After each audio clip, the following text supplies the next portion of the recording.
Welcome back to Bird Electrons 2020. This year we decided to introduce a film music section to the festival and symposium, and we started off by discussing Nachtmusik by Arnold van Wyk. Our second film media presentation was by Christopher Letcher, who spoke on his own creative work, his own compositions for film. And our third guest today is Spesh Maloney, British film composer, and his topic is compositional approaches in screen music. Spesh, welcome, and over to you. Hi, Theo. Thank you very much. Well, I'll start, I guess, by reducing a big picture of me. So I start introduce you to my logic session here. Compositional approaches to screen music. I'll start by saying who I am, really. Why am I somebody who's able to talk about this? Because I am a screen composer, and I write music for various films, TV work, adverts, and trailers, viral stuff. There's quite a lot of different projects that come my way. What I don't do is Hollywood orchestral epic film music, which I think when everybody thinks about film music, this is the point they automatically jump to. They think of Hans Zimmer and all the well-known composers and John Williams, and they imagine the epic orchestral film scores scored and recorded in Abbey Road studios. But there's a much wider array to film music than I think is generally acknowledged. My approach is often to do more atmospheric, textured music, which is a focus on timbre and texture and other sonic qualities over harmony and melody, or kind of harmonic and melodic approaches with leitmotif and themes in that sense. So I like to think of the each sonic element can have its own connotations and story and be related to the narrative in the same way that a motif or a musical idea can.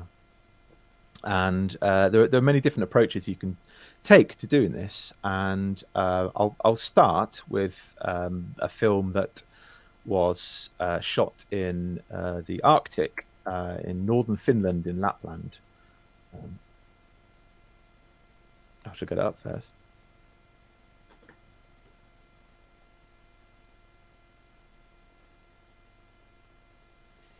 Okay, that looks more like Lapland. There we go.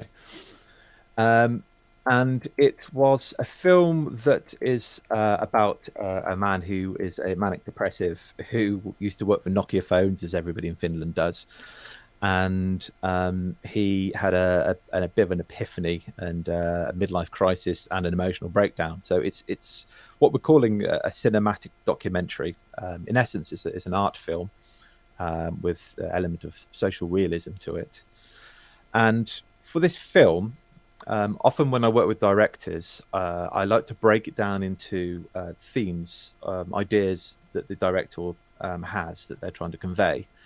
And what are the key elements, what are the key narrative parts of the idea, the concept of the film that I, as a film composer, trying to.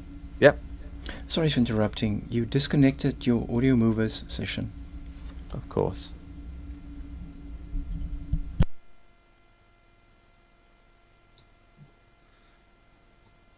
There we go. And the themes in this film were centered around this one person. He's essentially, if you ever look at the film here, I'll make it a little bit bigger. It's isolation. It's about isolation, stillness, his purpose in life, which is just essentially going around trying to find gold from the ground. It's a very earthy, very natural lifestyle. And there's a degree of madness that came with this.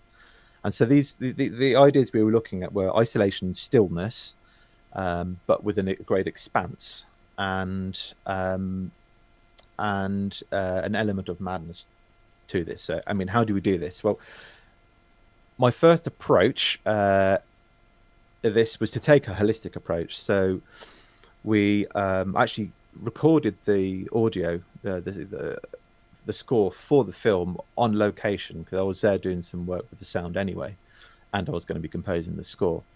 So I was locked away in a little log cabin somewhere in the Arctic with an acoustic guitar, which, by the way, was owned by this guy Marco, who was the main character. It was his guitar. He was a guitarist, and there's something about the imagery of the kind of loneliness and being in touch with nature with a solo acoustic guitar. It's made out of wood, and one of the big themes of looking at the film is trees, there's fire, and there's just, when you have connections like this, I think there's a lot of kind of deeper psychological association that we have. When you hear an acoustic guitar, you automatically start drawing these dots together. And what was nice about recording it on location here is, I can't remember whether it was intentional. I think I was going to re-record it when I got back, but it just didn't seem true to the film anymore to do that.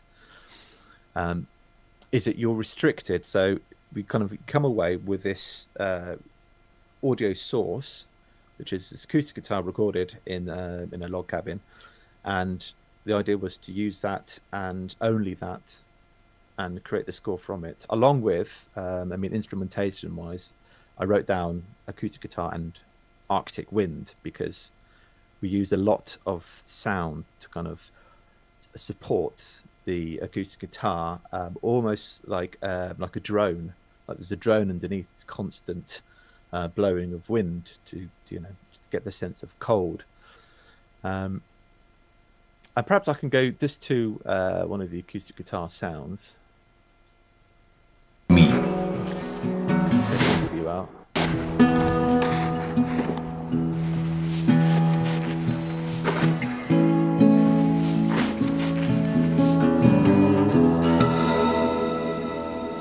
Now, this guitar had been played for a long time and it had had a new set of strings on it for a while, which normally, if you're recording a guitar, it's the first thing you do. A nice crisp sound and make it really sound really bright and pop out.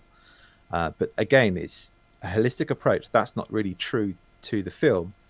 And so it had its old set of strings which sound dull.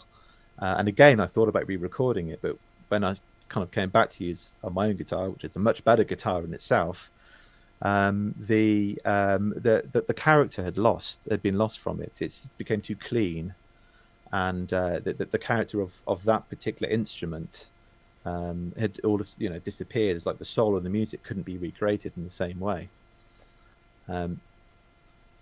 So I went with this, and if you take it down right to its bare level, that's what it sounds like inside the cabin. You can hear me breathing.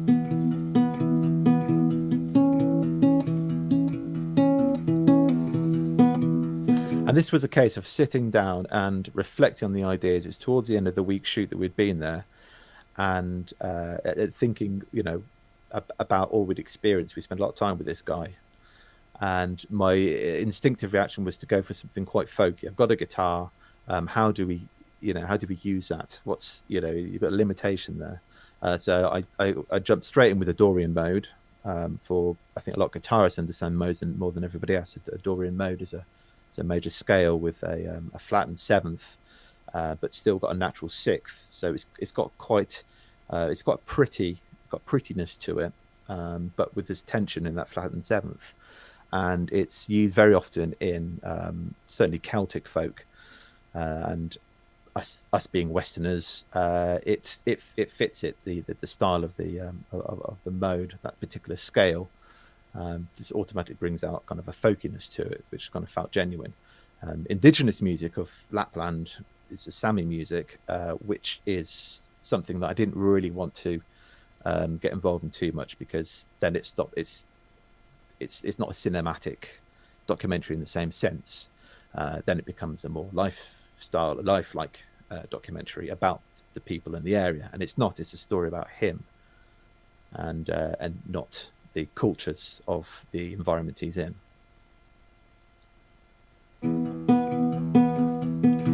There we go. And how do you make it sound expansive? You bang a load of reverb on it. Sometimes it's as simple as that.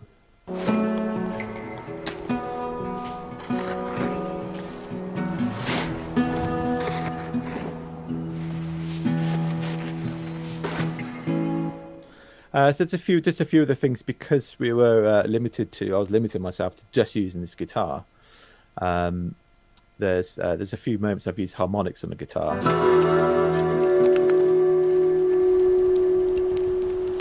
And because the instrument itself was pretty dead in terms of its frequency, the strings would die pretty quickly. You have to do a whole separate channels and tracks simply on massive reverb sound, just so it would carry.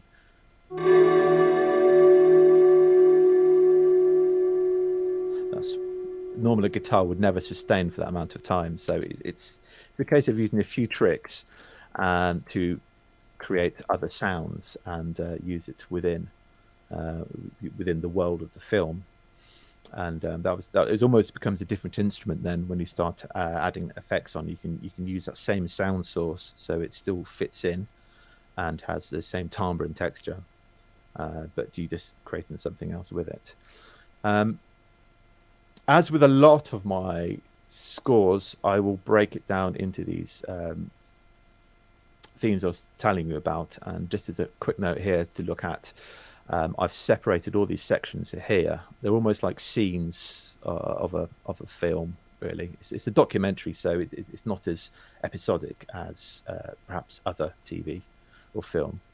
But there are areas which it's basically an interview over footage and with music underscoring it. And the interview goes into slightly different areas.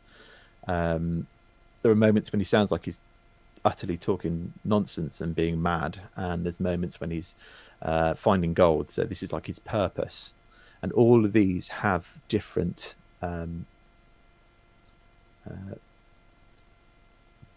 musical not styles, different musical ideas to represent these individual areas. And I like to compare that now to a commercial and technical approach.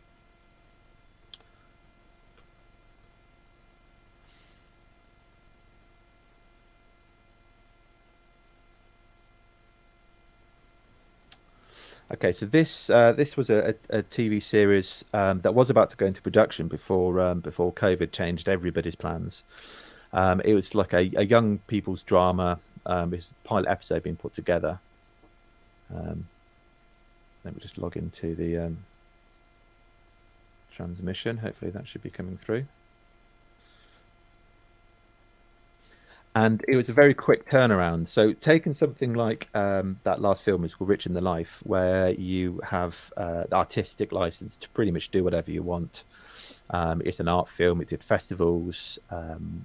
We very kindly were taken back to the Scandinavian International Film Festival, where there's screening there. And you get to feel all arty and gratified from that. This is like the bread and butter of a lot of film scoring. Is you get given a piece of work. It's already finished. It came to me pretty much a picture lock, which means they're not going to change any of the visuals. And it came with temp tracks, where they've already laid down some music to give an idea of what they want to do with it. And you do a spotting session with the director. We decide what's going to go, music's going to go where, and then you've got about 2 days to turn it around, because that's when it goes off. You're at the end of the line. Okay, you're at the end of the line. They've spent ages filming, spent ages editing and making all their decisions, and they're like, okay, we better put some music to it. The only people after me is a post-production audio, when they've just got to do the final dub, and that's the deadline that screen composers that we're working to pretty much. So this is a quick turnaround of, how can you do it? Okay, well it's not quite coloring by numbers, but there are tricks, there are systems, and there are ways of getting it done quickly and having the effect. The style of this, it's a contemporary TV drama. They wanted it quite minimalist and understated underneath. A lot of the dialogue, which is a lot of it's quite heavy. The subject matter is generally quite a heavy one. It's about kids being abused, which is something to be mindful of when you're approaching this. You kind of have something that's going to sound too fun or jovial. It's got to be under, the tone is you've got to get it right. And the more restrictions to this because of the temp tracks are in there and the input from the director and the demographic that you're playing for. And it was the case. This is going to be young people, I guess the kind of teenagers, late teenagers, aiming at that group. So it's got beats. It's got some very moody synths that sit around there, and I put more guitar in. Actually, I don't use guitar a lot, but it seems that these two examples have guitar. I'll just give the intro for this here.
It's a gritty urban drama.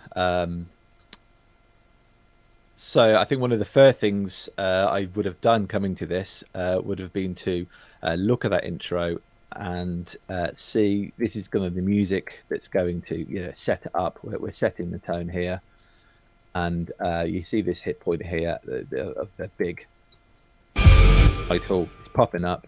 I'll track the entire thing back to the start. I'll count the bars, so I make sure that when we come in with the music, we'll have the right amount of bars, and we're going to hit in time.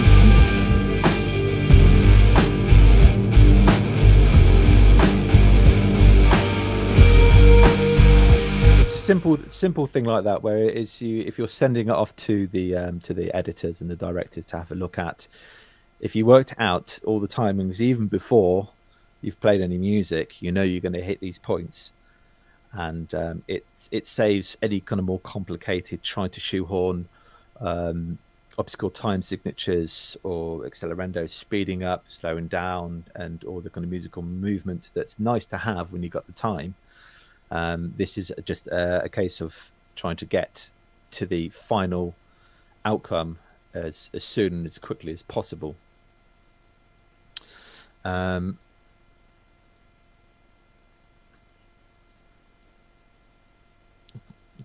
Not too much else to say about that one. A lot of the sounds are in there are just internal plugins that come with Logic. Perhaps a few things I've added on there. Again, this is like a case of speed is the answer, and if you tend to try and do something too creative on a piece of work which is essentially quite mainstream, then you end up having conflicts with, or you're more likely perhaps to have conflicts with your directors and editors when it comes to finishing off. They like almost to know what it's going to sound like before you've even got there. And perhaps, okay, I'll move on to the final example I wanted to show today, of a different approach, which is a short film that is based slightly ahead into the future, but not too far. And it's quite topical at the moment. I mean, it's set in Britain, and it's a film about. I mean, it's very topical because Brexit's quite a big theme at the moment in this country, and it's kind of exploring the ideas of what could possibly go wrong after Brexit happens. And this director's and writer's idea was that it all goes pretty bad. So we're dealing with a kind of dystopian and abstract, unsettling environment where you've got these two families who are pitched against each other. Again, I shot the two of them there, competing for goods and possessions that they own, and they take them from the other family because things are so scarce at the moment. So this is a much more complicated approach to scoring something. Sometimes it's a case of a simple idea where you've got an acoustic guitar and you work with that and you chop it about. You can add effects. You can change things within the audio source, concrete style, or you can keep adding things and adding things until you've done too much, and then you have to take it all away again, which is interesting. And I tend to think if you're working on a project where it requires an epic score, an epic sound, and I don't mean that in a musical sense like a Hollywood orchestral epic piece. I mean kind of sonically, it's textured levels, and the frequency ranges included are extreme top to bottom. And it was made for cinema, so a lot of the use of low frequency effects and low end synths, are going to start rumbling the cinema. So it's this kind of project, and it's difficult when you get a film sometimes, and there's a lot going on. There's a fairly large cast, and there's even some audience shots. So to close in there, but you get a sense that there's a lot of people here, there's a lot going on. And there we go, there's an audience, student audience. It's set as a TV program, as a what they're called, game show. And so you've also got the idea that it's being transmitted to whoever else in the country is watching it. And a lot of the time you have a problem with getting going on these projects because it comes to you a lot of the time with nothing, and you've got sorry, yeah, we watch it every day. Even our Dino, he sticks a repeat on a Monday, don't you? it's just dialogue. That's all there is. Our entertainment is here concluded. And it'll cut out, and there'll be bits where there's We'll play. the drama is lost. And sometimes it can feel really strange looking at these projects where you're going to have to help tell the story, but where do you start? And this is what I'd call an additive subtractive approach, different to the holistic approach and different to the technical commercial approach, where you start with a few. I should be coming through. There we go. Start with a few drones and start building it up. Add some other sounds. Building it up, and these are the audio regions which you can see of where they're used. So it's not throughout the whole thing. There's various moments where they're coming in and out. Now musically on this, it got to a point where it wasn't sounding big enough, and so the director came up with a great idea of using a choir, because one of the overriding themes of the film is about a conflict of old and new, should we say, classical and dystopian. So the idea was we wanted to set it in the future, but have it sound slightly old-fashioned.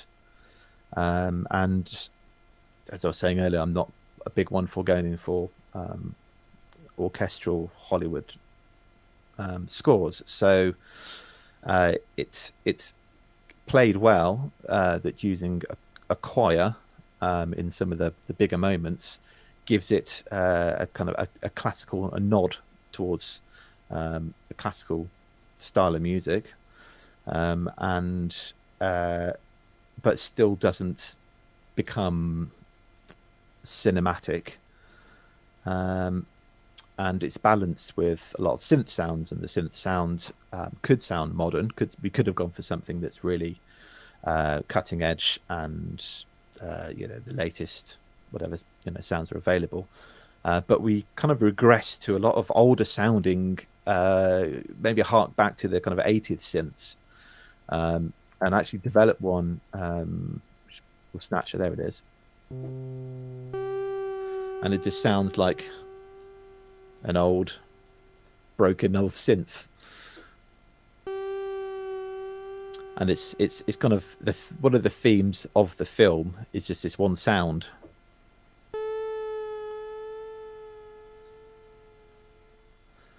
Which is unusual. Okay, it moves around, and if we see it, perhaps where it comes in here.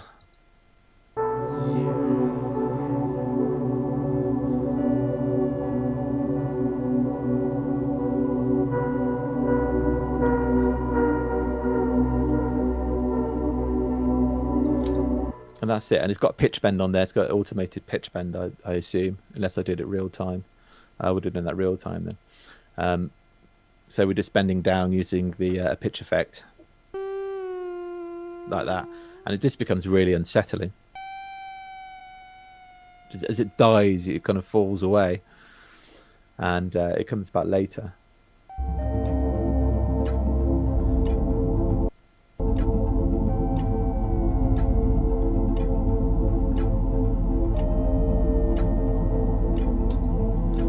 So we're adding. I mean, at some point we do start taking things away because it gets really, really untidy. And I'd have to go back through several versions of this score to show each step along the way. And then perhaps I could even... where was it? Snatcher. Okay, here we go. So we got all the different versions. I got to the 8th version with the choir and lots of saving in between because these are all the different processes. And every time there's a significant change, that would be when I went through to a different version. So we're adding, and it wasn't quite abstract enough. It didn't quite feel unsettled and uncomfortable. So I didn't want to start adding more sounds because there's already a lot there. I mean, we're up to, what's it, 100? Okay, with buses and other output channels, that's 100, including sound effects. So there's a lot going on in there. So what can you do? What else can you add without making it too busy? Well, I decided to start messing around with microtonality, and you can see this. I don't think many of these instruments involved are at 440 concert pitch, so this is down 30 cents. And the distorted organ here, well, that's down 17 cents. Okay, so now we're talking about playing sounds that are out of tune with each other.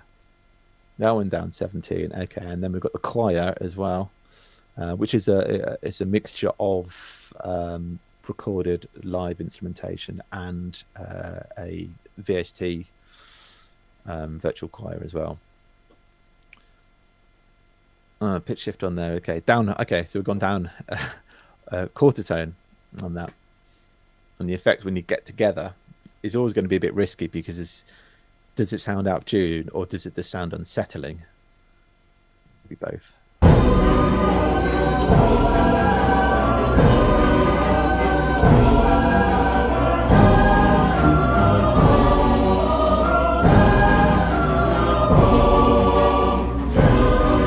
If you keep your eyes so fixed on heaven, you never look at the earth. You may stumble into hell.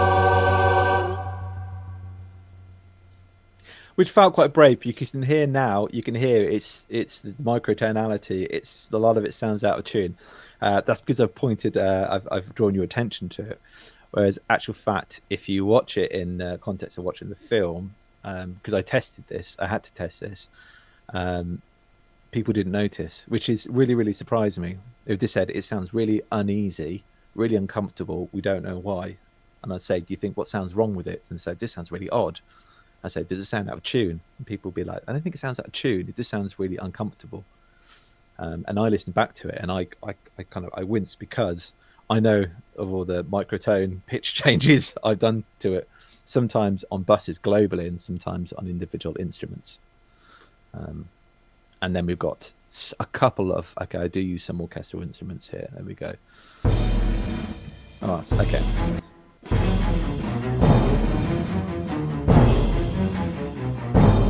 They're at concert pitch. So we've got this push-pull conflict of notes, all close, but not cohesive, not working together nicely and creating all kinds of uncomfortable noise. So adding and finally taking away.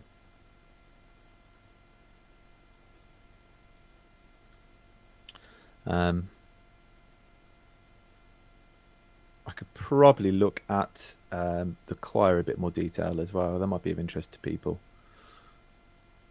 Because this is very thankfully a real life choir where I'm from.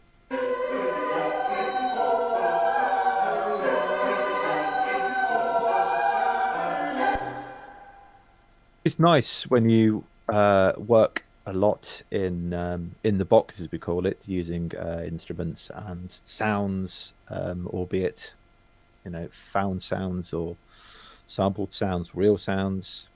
We all kind of work a lot of the time within the computer. This was again adding and adding. We went for a synth choir at first.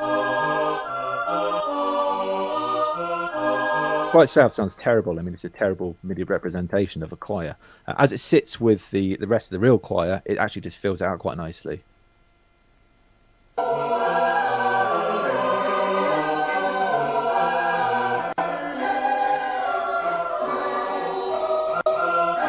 It's remarkable, really, how it does that. It's a classic case of blending real and synthesized instruments.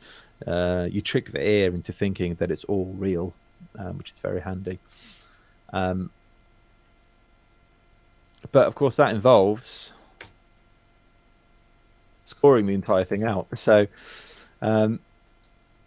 it went from adding things to taking things to microtonal levels and quarter tones to scoring an entire SATB choir piece and recording it with a local choir. The things we do, the things we do.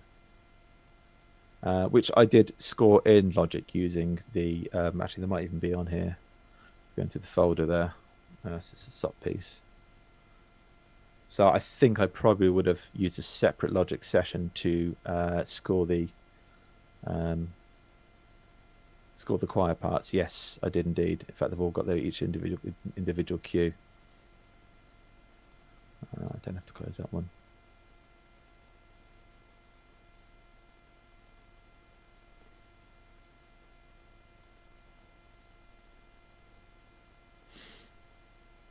I'm just loading up the choir piece.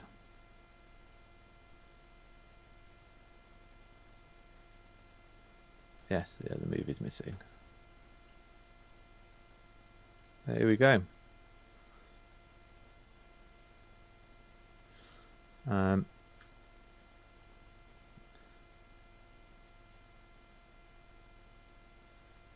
can hear a microphone live somewhere.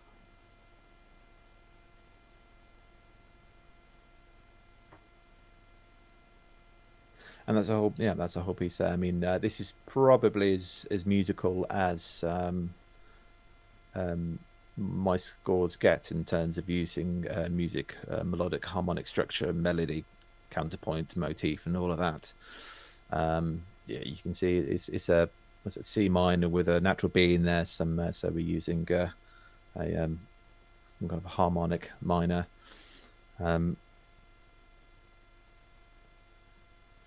To create effect. I guess it's got a bit of a hint of Tim Burton to it.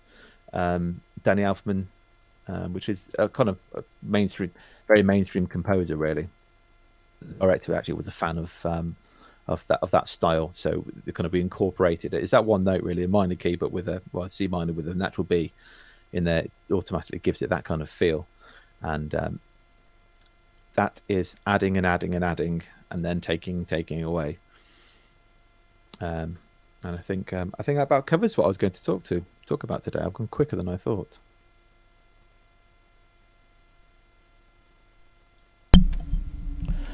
Spetch, very, very fascinating stuff. We're running a little late, but I do have just one, maybe two questions. When you're handed a project, do you compose on an instrument? Do you compose in a DAW, or doesn't it matter? It's a very good question.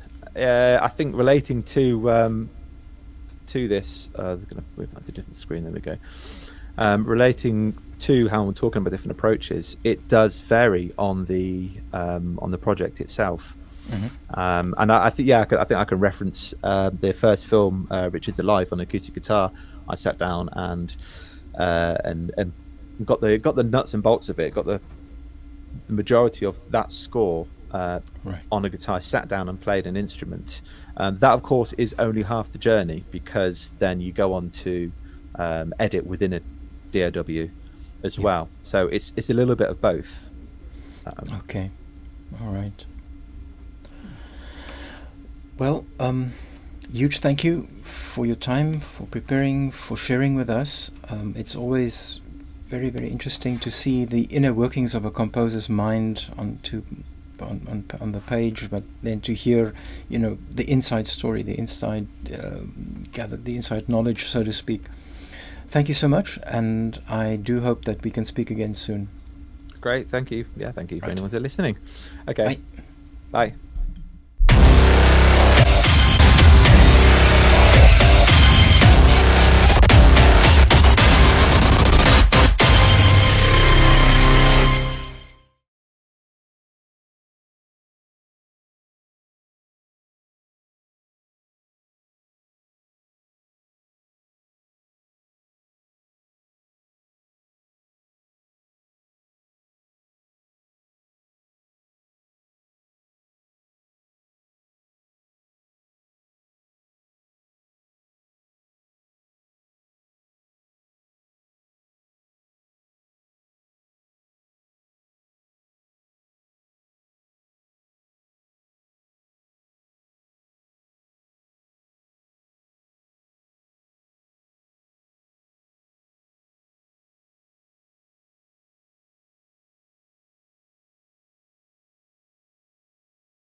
Our next guest is Jeremy Jones, Canadian film composer, sound designer, performer, so multidisciplinary musical artist. Jeremy, welcome.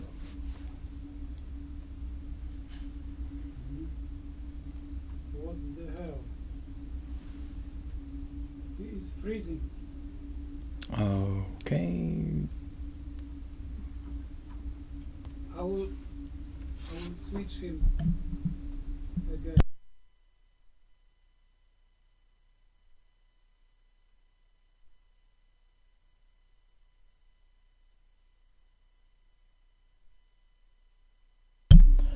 Jeremy, Okay. we lost you for a second or two. That, I think, is just due to the distance between us. So I try my introduction again. Jeremy Jones, Canadian composer, performer, sound designer, multi-talented player and musician, has just frozen. Again?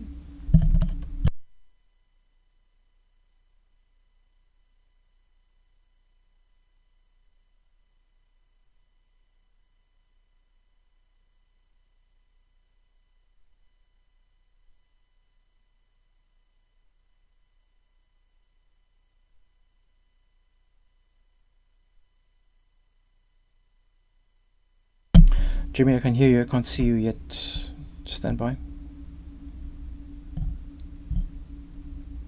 Right. Third time Okay. lucky. Jeremy, welcome for the third time. We really want to interview you, so we are going to keep going, trying at this until it's fixed. So we've got a dual screen now. Jeremy, you can hear me? Yes, Jeremy? everything's perfect for me. Perfect. Okay, third introduction. Jeremy Jones, Canadian composer, performer, instrumentalist. Welcome to Bode Electrons 2020. Thank you. We this year decided to build in a film music or media component into the festival and symposium. And with the film and media component, we are splitting up our event in presentations / interviews and then screenings later in the evening. So we'll be looking at some of your work, one recent film that you've completed. And the purpose of our meeting now and this presentation now is to have a bit of a discussion, to speak about who you are, what you do, how you arrived at this point in your career. So to pick your brains a little bit, and thank you very much for being willing to open up in that sense. So as an introduction, how would you describe yourself? He's frozen. Yes. Okay, I'm switching to you back.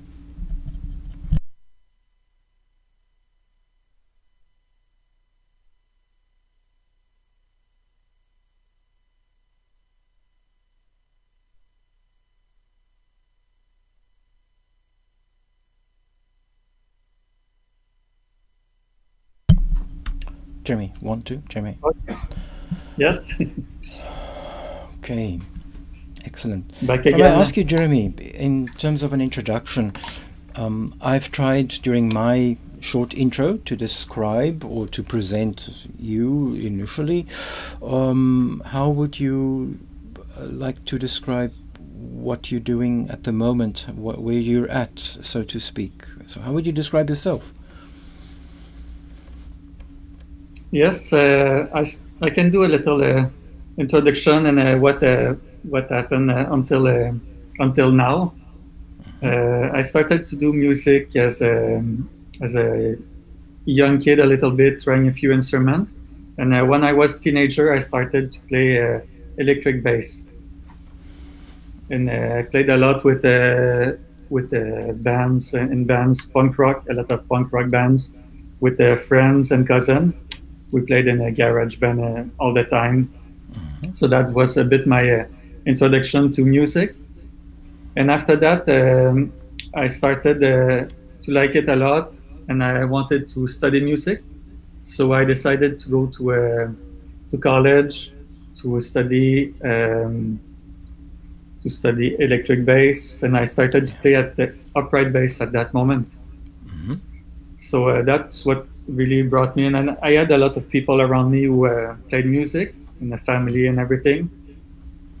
So I started to play music at that moment, and I started my studies in a more jazz, rock, popular music, and I had to choose a second instrument. So I said I played the piano, but a lot of mean of acoustic bass, and I really like even if people say okay the electric bass and the upright bass it's the same thing, but I find it quite different, principally mainly because of the bow. When you play the bow, there's all the grain of the sound. It's all different. And after I decided to continue my studies in classical music, so I studied upright bass at the Quebec Conservatory, Music Conservatory, and after that I went to Montreal University when I studied also music, and I also had a lot of interest at that same time for all what is sound based. So all the electroacoustic, I've listened to things and experimental things. Even when if I was only studying music at that moment, I was really interested in the sound in a larger. Right. Right. Yeah. So The after that, context. yep. Hmm. After that, yeah, I had the chance to play to be a musician. Like I played as a studio musician, touring musician, and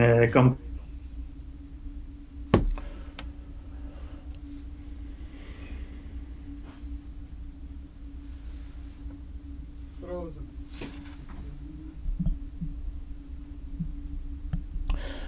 Right. It seems to me as if we have a little bit of a problem to maintain the link to Canada.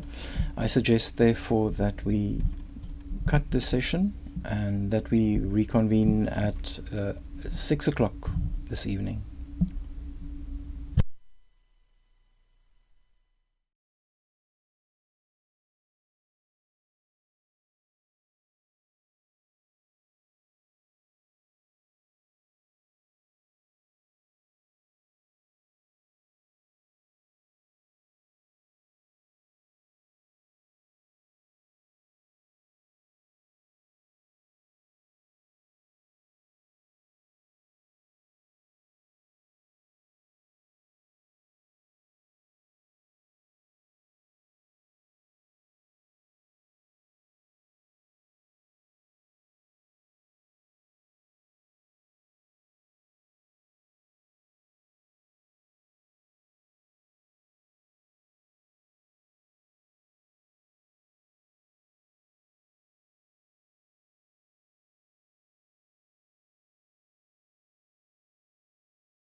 We are champions at conquering technical problems, and We are our indeed. next guest is Angus Teaton, final year student, musician, performer, filmmaker, nature fan.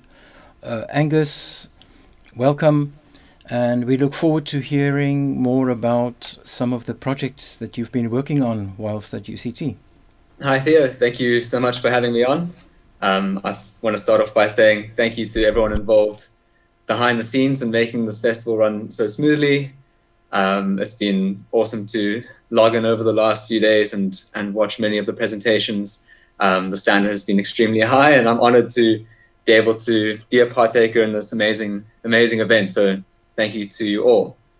As Theo said, I'm a fourth and final year music technology student at the University of Cape Town.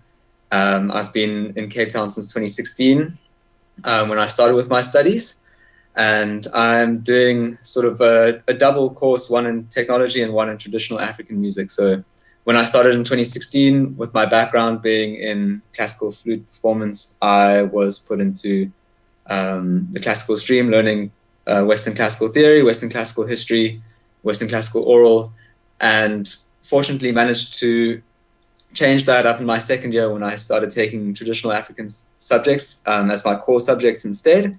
So traditional African music theory, African history, and African oral.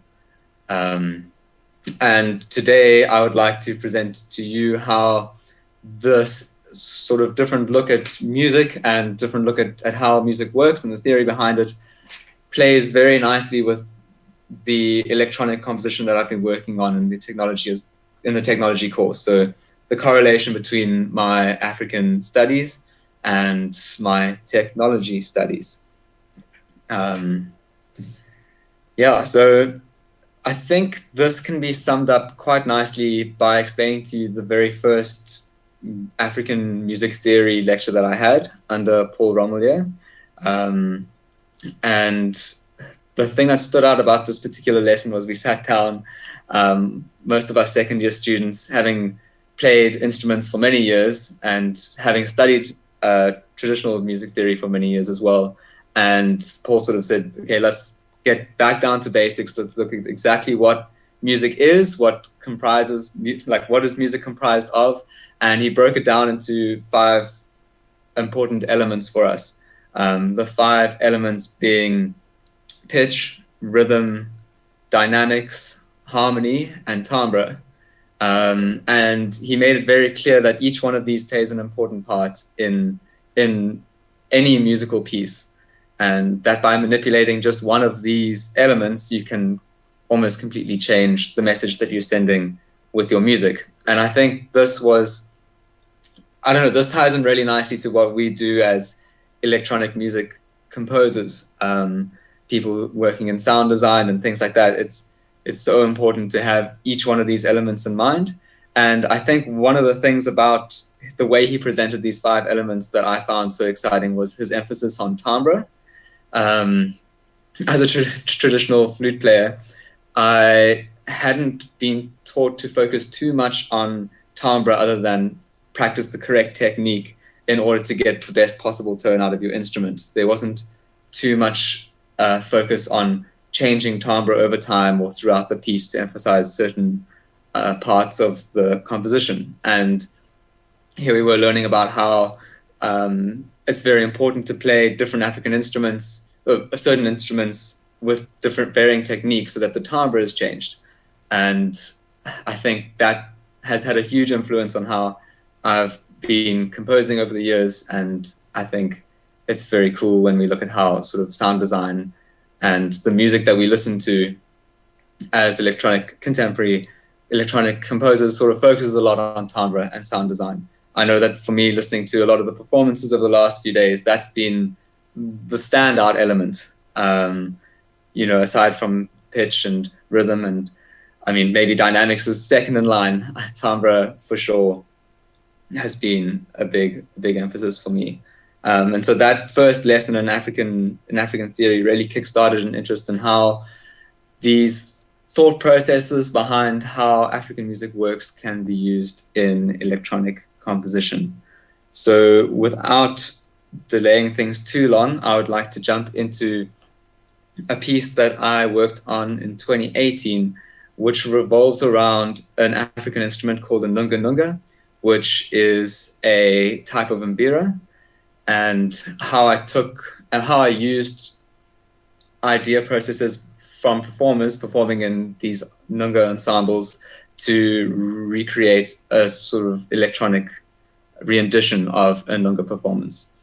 Now, the nunga is an mbira, which for those of you who don't know is sort of a kind of finger piano, some people call it, a wooden body with a bridge and pieces of metal coming from that bridge, which you pluck with your thumbs or fingers to create a tone.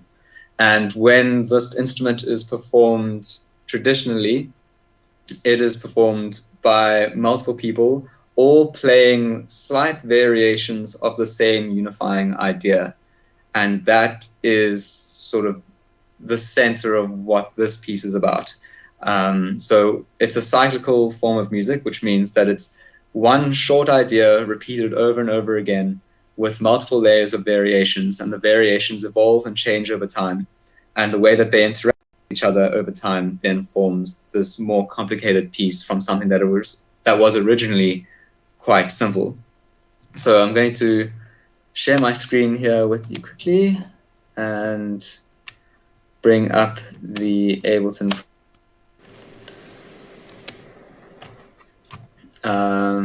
Can we just check that there is sound? All good. Perfect. Okay, so this is the Ableton project. And what I did was I took a piece that I had been learning in our African class. I took the basic principle, the basic pattern from that piece, and recorded 4 variations of that, 4 very simple variations. So this here is the very first, and organize them. So this is the very first variation played for you now. And this is sort of the very basis of the entire piece. Later on, we are introduced to other patterns, like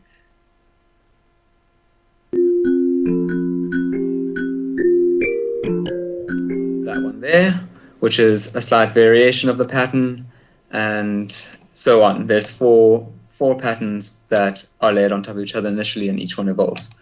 So when taking these patterns and manipulating them, it's easy to find or to get ideas for your manipulation based on the 5 elements of music that were introduced to me in that very first lesson: pitch, rhythm, dynamics, harmony, and timbre.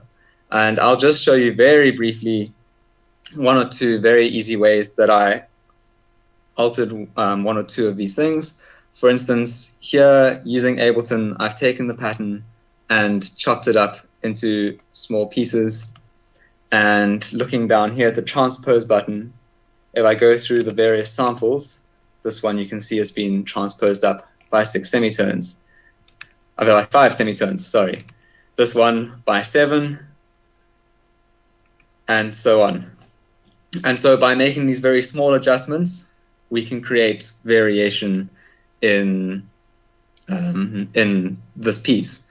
Not only, obviously, a performer in a traditional context would be doing this on his instrument. Here we're able to replicate this within the DAW. And there are obviously certain limitations that a performer would have that we as composers don't have. For instance, if I wanted to, I could raise it by more than 2 or 3 octaves, which a traditional nunga performer wouldn't be able to do. And so this was sort of looking at how the DAW can be used, a modern DAW can be used to expand on these traditional practices. Of course, whole sections can be raised by octaves or more, they can be dropped by octaves or more. And in like when I play the full piece to you now, or a part of the full piece, you'll hear a much deeper tone, and that's just the nunga being dropped by an octave or 2. So yeah, that's a good example of how pitch can be used to create variation in the cyclic pattern. The next one would be rhythm. And as you can see in my Ableton Warp down here, let's bring up pattern 1. So Ableton is obviously quite powerful with its time warping, and each hit of the note has been played so that it's within a certain time and that the timing is pretty evenly spaced at the moment. If I wanted to make a slight variation to this pattern, as I have in other parts of the piece, not necessarily here, I can simply drag and create variations in the rhythm by that. The other form of rhythmic variation is by taking a whole pattern and shifting it slightly to the left or the right. And both of these practices are found in traditional Nunga performances. So if pattern 4 was sitting here initially, completely in line with our other patterns, I could simply shift it, 1 or 2 beats to the side, and that would then create a completely different feel in the piece and more variation and just a development of what it is that we've created. So yeah, I will now play for you this Nunga piece with its variations.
So this next section will be a whole pattern shifted this side to the side to create rhythmic variation.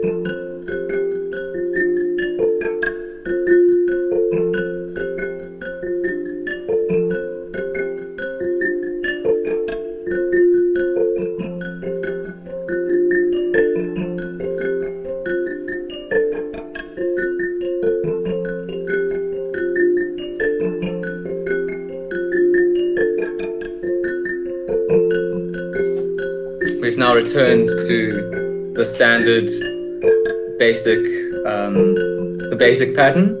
And again, we're going to have an offset pattern that creates rhythmic variation. The pitch has also obviously been changed here.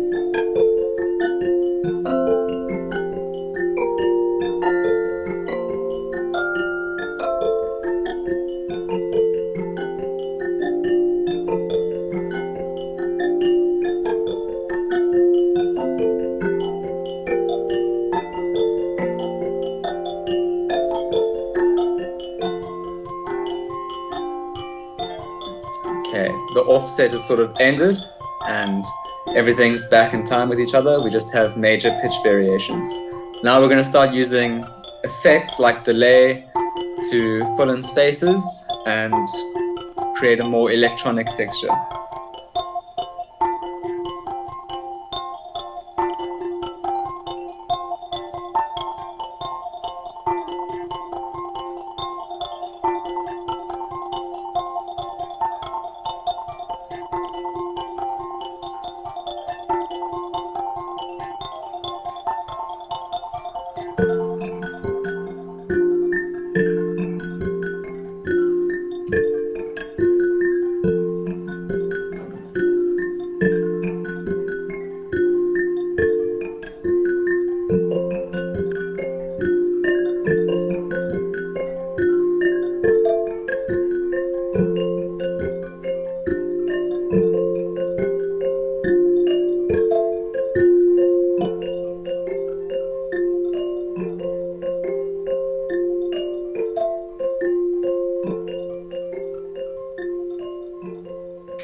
Cool.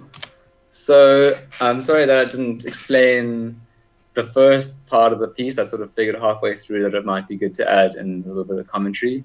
One or two things that I would have liked to point out about the first part of the piece that was quite important, I think, was another part of the rhythmic element where we had one or two very simple drums working on sort of an even tempo, but maybe in varying times to what the main idea of the piece was. So another core principle in a lot of African music is the idea of polyrhythms, having loops of multiple times happening on top of each other so that they overlap in different ways each time that they repeat. So having an idea or a motive that's in 3-time played over the top of a loop, or a motive that's played in 4-time, you get this very interesting interaction. And so by having these different sort of rhythmic ideas happening in the background, maybe 1 in 4-time, 1 in 3-time, depending on where they are, it helps your brain focus on different parts of the loop and aids the listener in hearing a different perspective of the music that they're listening to. And that's a really interesting part of African music to me, the idea that you can sit and listen to what is essentially a core idea being repeated over and over again. And each time, even though it may be a recording that's exactly the same every time you listen to it, depending on how you listen to it and where you let your ear go, which part of the performance you focus on, you can listen to a completely different perspective of the same piece of music. And that was one of the ideas behind this and one of the aims behind this. I'm hoping that at some point in that performance, you were able to lose track of the initial core idea, that sort of cycle got a bit lost in the wave, and before it came back again, you were sort of not sure of where you were in the cycle. That's sort of the aim of, or one of the aims of this kind of composition. I am quickly going to switch across to a different project, a new project that I've been working on recently. And this is quite a cool project for me because it links two things that are quite important to me. Firstly, wind instrument and wind sound generation, and then some sound samples that I took on a trip that I did last year.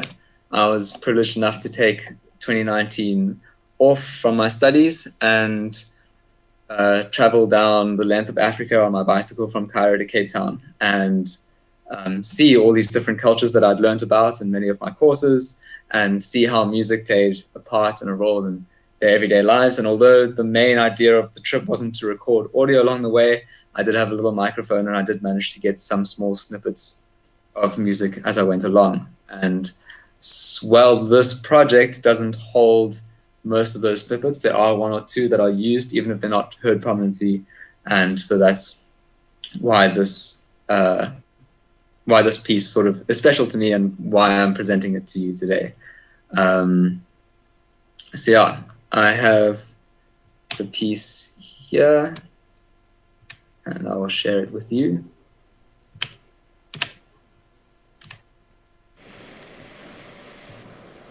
And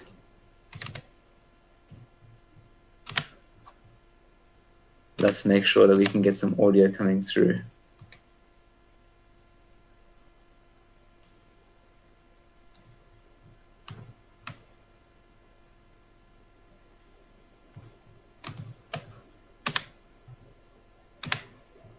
Okay, so when I spoke about this piece being focused on wind generation, it's not my flute that's making the sound, but rather a empty Hansa beer bottle, a quart, to be more precise.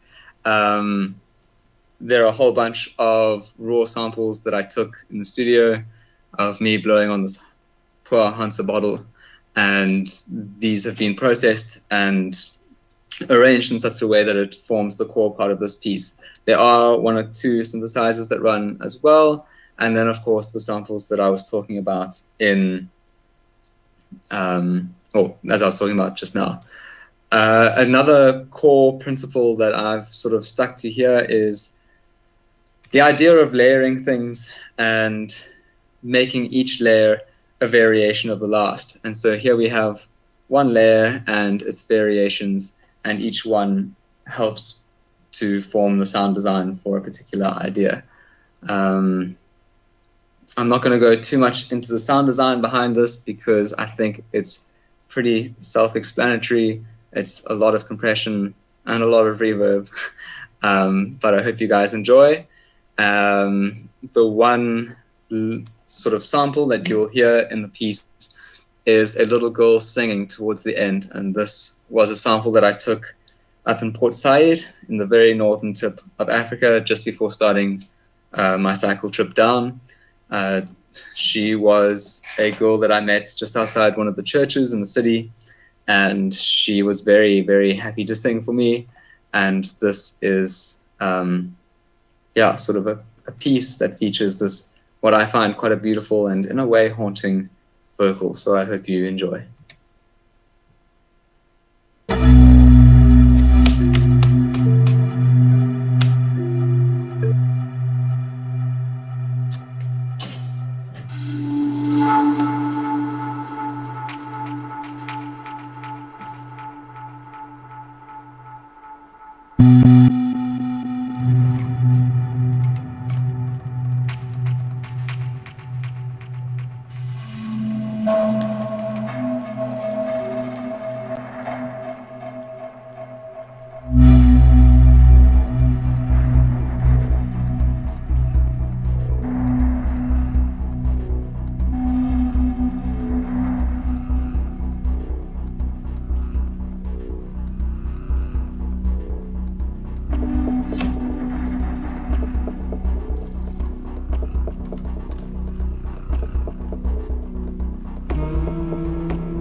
عمرو دياب بقى.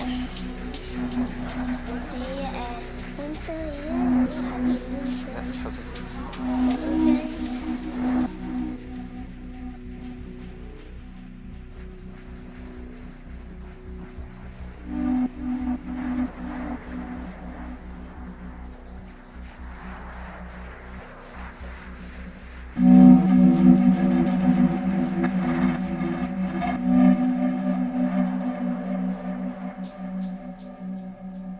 نسم علينا الهوى بالنصرات الوادي يا هوى من الهوى خذني على بلادي.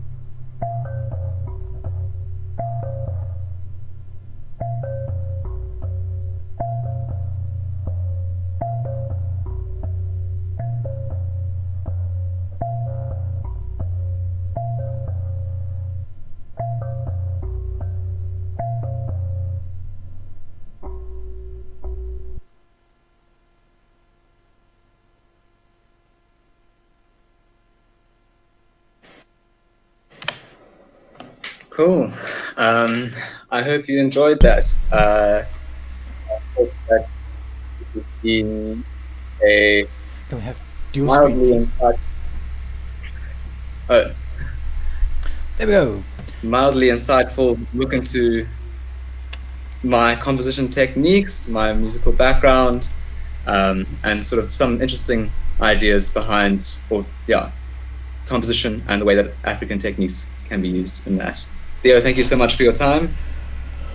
Thanks, Angus. That was very interesting. Quick question, one or two quick questions, if you don't mind. For sure, no worries. Do you perform live also with Ableton, i.e. as a flautist? I haven't performed live with Ableton before, no. I've used it purely as a composition tool. As a tool. Okay, so it's your canvas on which you paint, basically, your sound wall. It is. Right.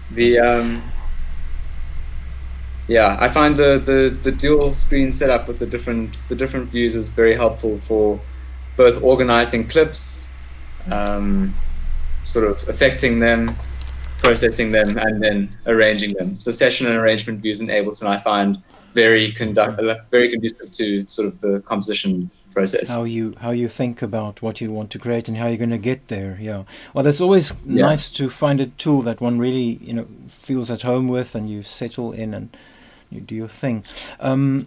The source material that we heard in the second composition, that was all taken during your trip down Africa, correct? Not all of it. A lot of it was. As I explained, some of the audio was a Hansa bottle, a Coke bottle, and the audio from that processed. But there was that girl singing, and a lot of the sound effects were vocal samples that I took from the trip and ran through vocoders and distortion and things like that. So a lot of the effects were sort of hidden samples from my trip last year. Yeah. I see. That's what I'm pursuing, because I suspected that you've got a standard process of manipulating raw samples, and that some of those, or quite a number of them, were actually coming from your trip. So about the processing that you do, can you run us through a couple of steps? So you have a raw recording, a mono sample, you decide you want to use. So what is your process that then follows? It varies depending on what it is that I want to do. A lot of it is time stretching. a lot of it is EQ work. I do a lot of sort of layering of samples where I band pass each one. So I might have 4 or 5 copies of the same sample, each one band passed at different points in the frequency range, and then those different bands are processed in completely different ways. One might have a long, lengthy reverb and add a sort of ambient texture. One might be going through distortion and a gate. That's an effect that I like to use a lot. A gated sample going into distortion, so you get this very crackly and attacky sound. Maybe feed that into a delay or something like that. Yeah, and then another band might just be a copy of the sample playing, or one that's been time stretched out, or one that has been dropped several octaves. It's that sort of layering, affecting each one in a different way, and Yeah. using that to create a texture or a soundscape. Right, right.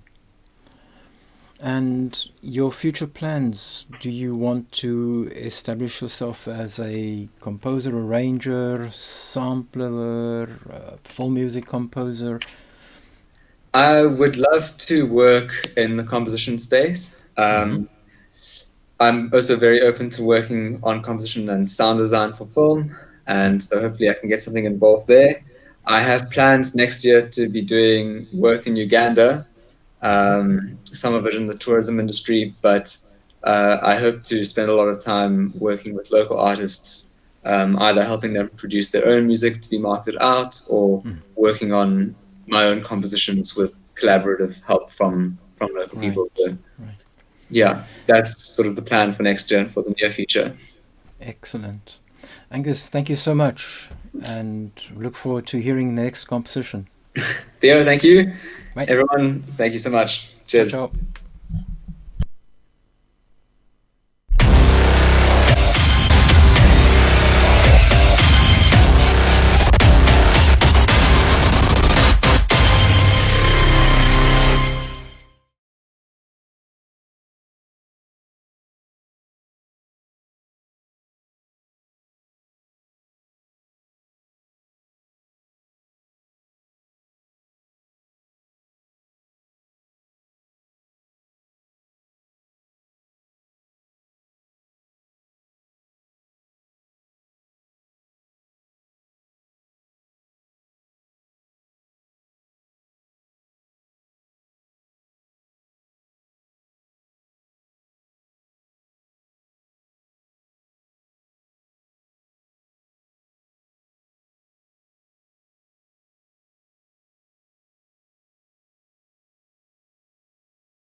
Hello, hello.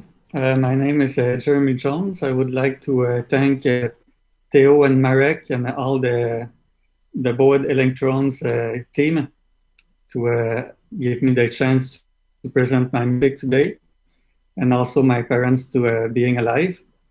And I'm gonna present you a music, something that music that I've that will be played on a laptop, but was recorded with real instruments and sound field recording, and I did everything on it. And the quality is not that great because I recorded with a small camera on the top of my building when it was almost freezing temperature and nighttime. So I hope you have a good trip with my music. It was mainly, it's a mix of older music and newer music, inspired by trips like imaginary soundscape and traveling through spaces and time. One part of the music was inspired by a young boy crossing the Atlantic Ocean in 1952. And the second one was another part of it is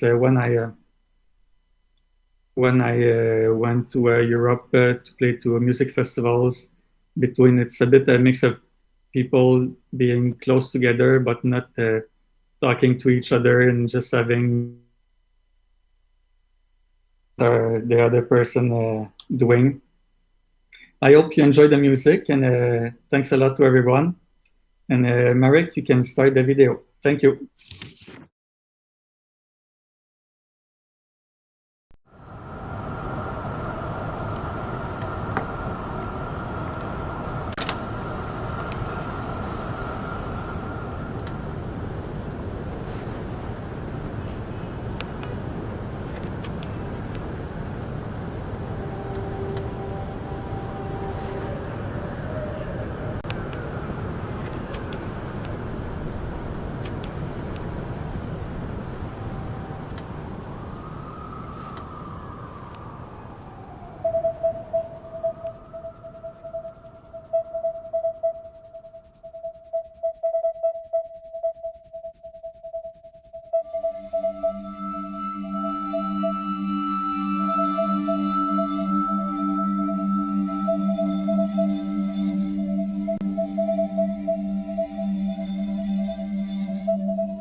Merci.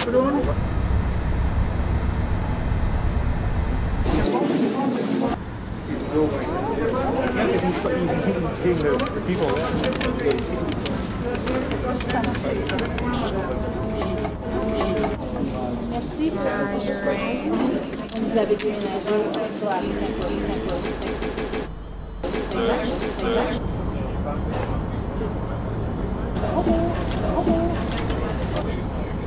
Et voilà.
We conclude this evening by watching 3 short films, screening of 3 short films.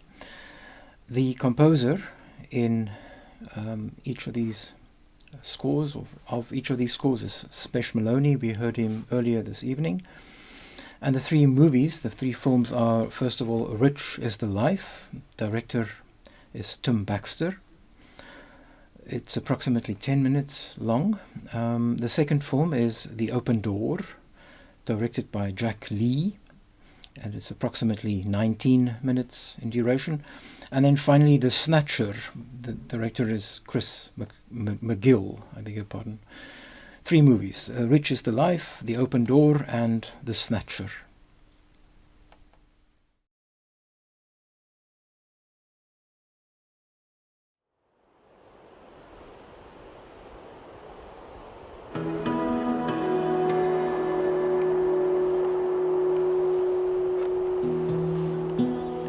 I wanna be the man who found the biggest nugget in the world. And I wanna keep it and never sell it. And maybe after 1 billion years, some other guy's picking that gold.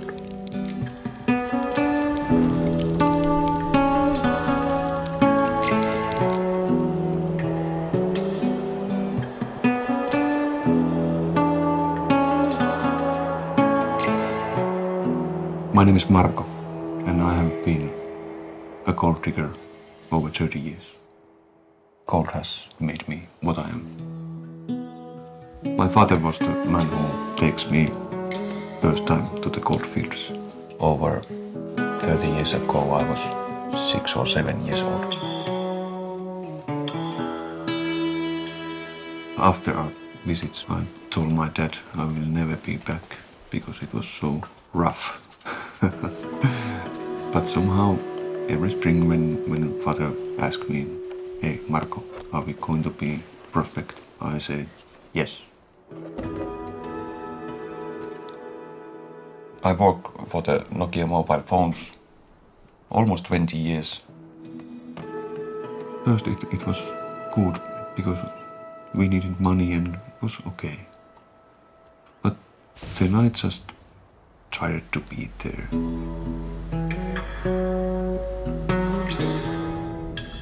In last years, they were so bad. I was in therapy and I had manic depression. It was so mixed up with my body and with my mind. It was a disaster for me. It was so pointless to be in therapy, to eat drugs so you can do your work. It was terrible. And I didn't like that life at all.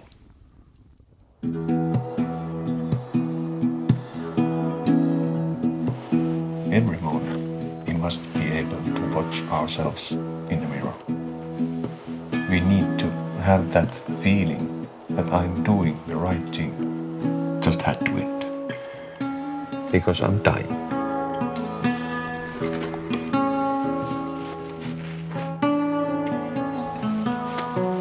I had stuff like sofas and chairs and tables and that kind of stuff. And I was starting to think, what can I take with me? Not this all. So it was much easier to put it together and burn it. Little gasoline and that feels good.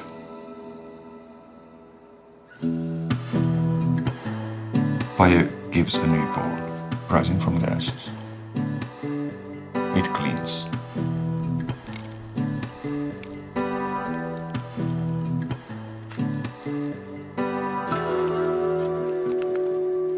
Next morning I wake up and I pack my things, what I need and what I can take in my car. Guitars, cameras and clothes. And then I leave everything. I leave my family, my child and my wife. Just run away. It was the only choice for me to be alive.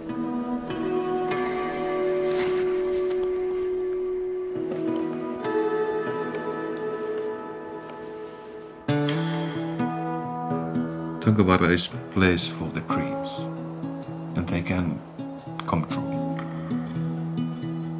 Gold is very magical, and there's lots of stories between a man and gold. Gold comes from supernova, hundreds and billions of years ago. Some star explode and it gives those minerals to the sky. It has been hundreds of thousands of years in the soil. It has been waiting for me, and then I found it.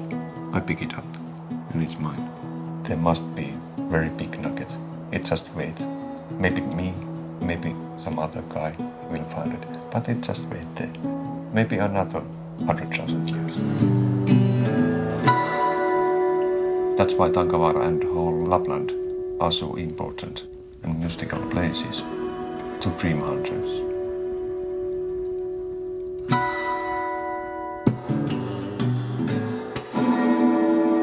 Gold is more valuable than money. Money you can spend, you can buy things, but when you have a gold, you really don't want to sell it. You want to keep it.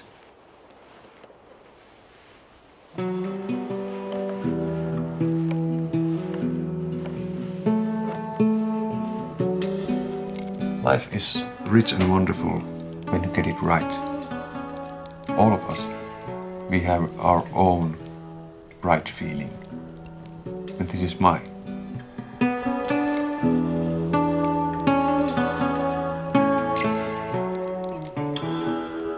Gold diggers always lied for themselves. They are making things bigger in their minds. This is like an illusion. No one really lives with the gold digging by the shovel. No, it's impossible. But that's the gold fever. You're cheating yourself. Gold fever is madness.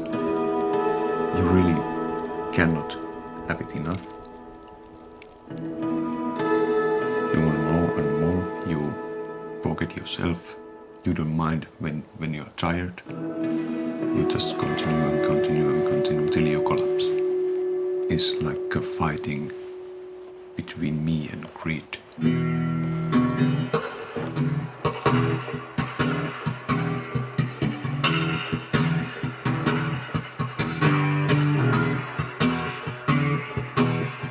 Winter is long, too long, and it's very hard to find gold.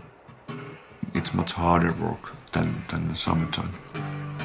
But knowing like areas where might be gold, you might find it in the wintertime too, by the smelting of the snow, and search it with a metal detector.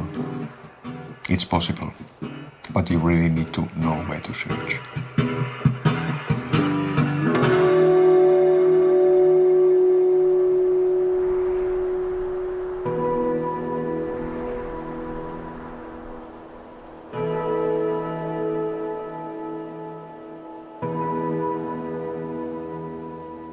Nature and gold digging, it goes hand by hand.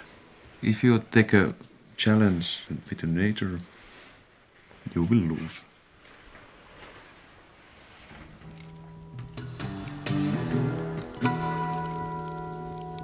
It gives us everything. It takes care of us. I just love it to be in the wild. If someone is so proud about himself, if he can stare to the sky and stars, moon, northern lights, and yelled, "Hey, I'm important," do you feel very important at that moment? No. That feeling, I am nothing, it's most important to get.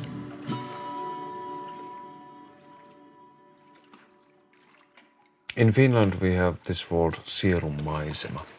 It's your soul's site. I know this is my place.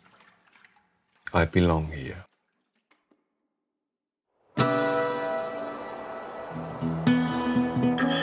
It's just that yellow medal. And you see it in a gold pen. and it gives that wow, wow, wow. But it's not worth of anything. Just an experience. It's a rough walk. Lots of misery and lost dreams and also hope.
Do I at least get my own room?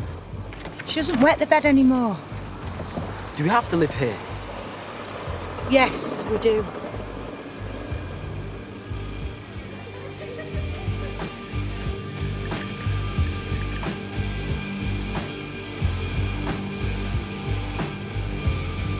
Oi, Mardas! Are you coming or what?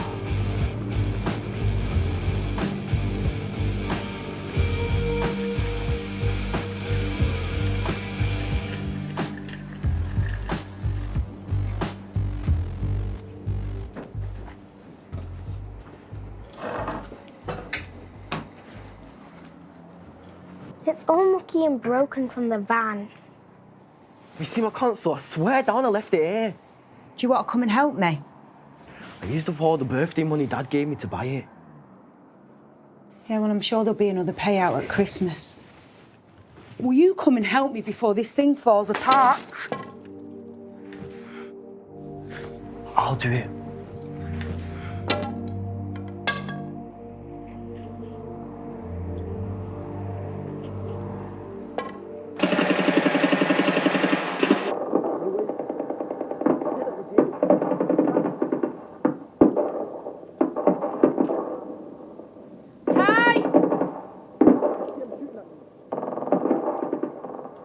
Tyrese!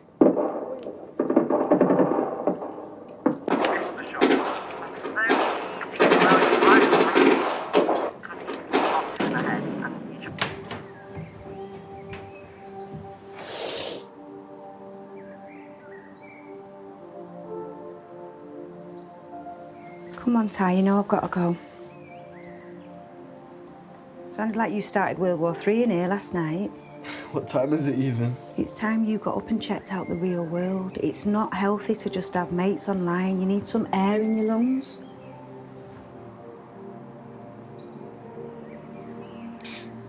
Mom, are you serious? It was a time of war. Could Tyrese fulfill his quest to take a shower? Is this the menopause talking? Yes! Get up before you get a dig.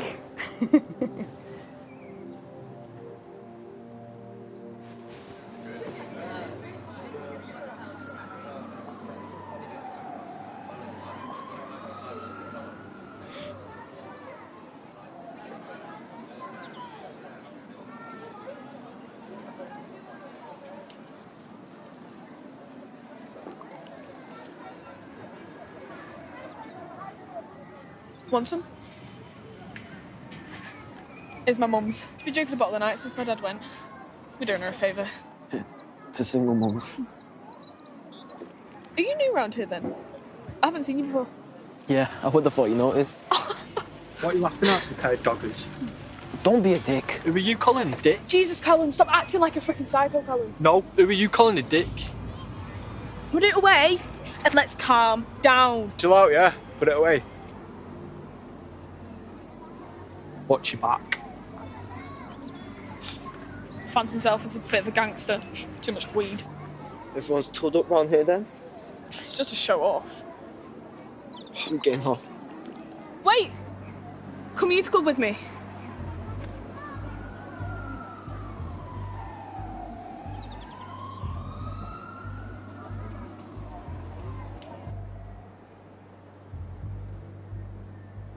Thank you for before. Don't mention it. Doesn't he approve? I didn't take you down as a God Squad. Not everyone's what they seem. And the guy who runs it's really great. And fit. No, seriously, he's great, you'll love him.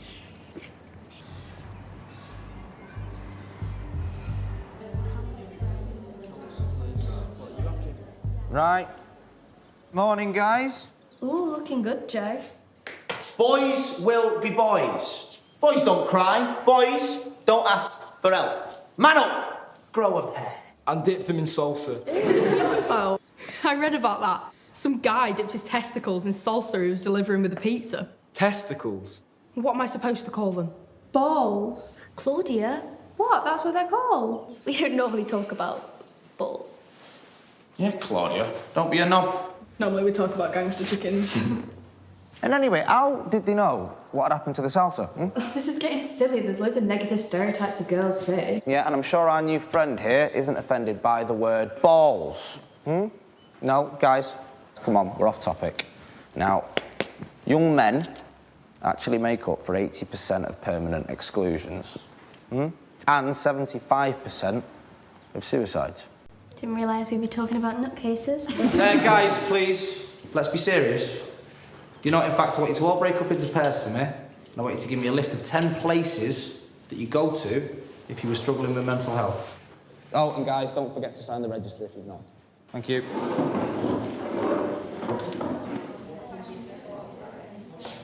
Hiya, mate. I'm Jordan. I'm the youth worker here. Tyrese, but most people call me Ty. All right, well, pleased to meet you, Ty. Sorry for taking a piss, we like to have a laugh here. We're on all forms of social media. I just need consent from whoever it is that takes care of you. Mom. Okay. I'll check you out. Yeah.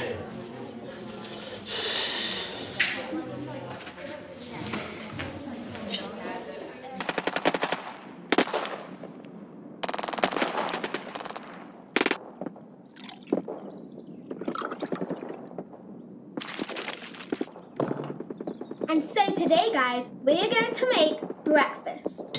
First, we stir it up until it becomes all squishy and edible. Tyrese! Tyrese! You better switch that thing off and get your butt out here, or else I'll tell Mum that you wasn't looking after me again. You were supposed to get some milk. I'm coming, okay? And so, guys, slushy, yucky cereal. Subscribe below.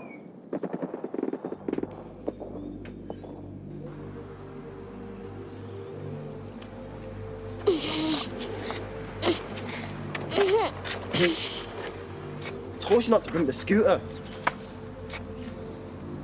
You wheels? You girlfriend? I want you to meet someone. He's really helped me out these past couple of weeks. I thought we were going home. I'll buy you a milkshake.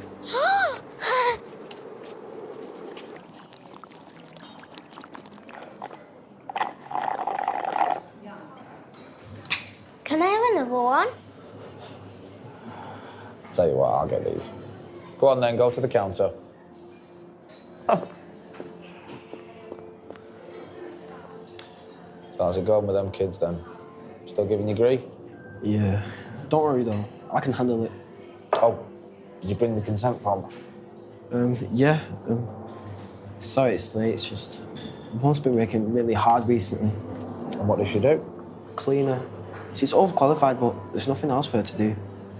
I mean, the car's knackered and she has to carry everything on the bus. And where's your dad? He sends presents. Well, he used to. It's just cash now.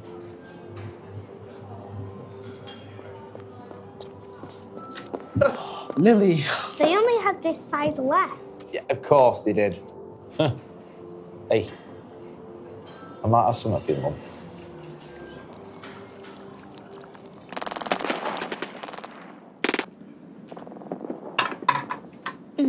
Bugs Getty. Tyrese! Tyrese, your dinner's going cold again.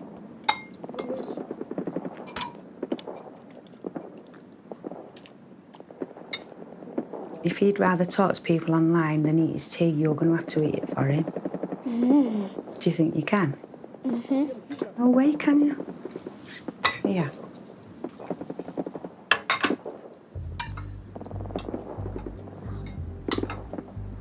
We'll starve him out.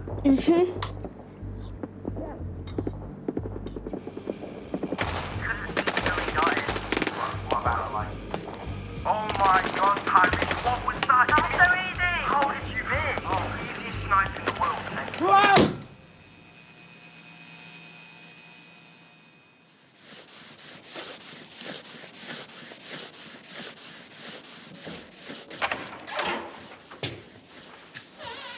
How's it going? I don't know how to thank you. I love it here. Everyone's dead friendly. It's no problem. It's my job to help. I'm not used to helpful men. Well, doesn't Tyrese pull his weight? Yeah, if I ever need advice on a zombie apocalypse, I'm sure he'll be very useful.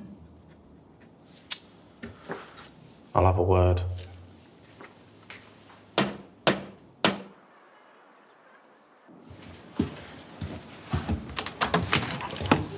Hiya. You okay? Yeah. Sorry I had to come over. It's a bit of a tip. I grew up round here, mate. Can we go calf? I just want to get out. Yeah.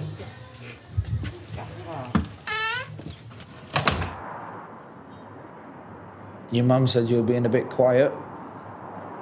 You want to tell me what happened with your hand? She just wants me to do well in school. She does well, but she can't even afford to fix the boiler for us to wash the pots. I mean, what's the point? I've got a temper like my dad.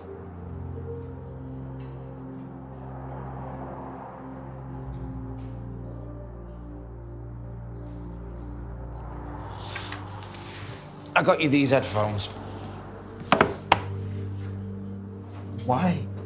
Well, your old ones are knackered, mate. Hey, you're embarrassing me here. I've got a rep to keep up. Seriously, I had them spare. I don't even use them, so... Mum's dead, Pop. She'll want to pay you back. So say they're from your dad, then.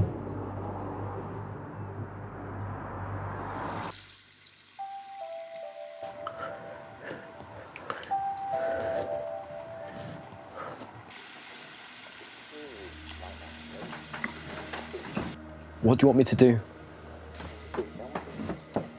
Okay, I'll do it. But I feel stupid. Mum? Who are you talking to on the laptop? Can you just leave me alone? Answer me. Mum, can you just... Why in my room? Answer me, Tyrese. Just get out of my room! No, answer me! Just fuck off!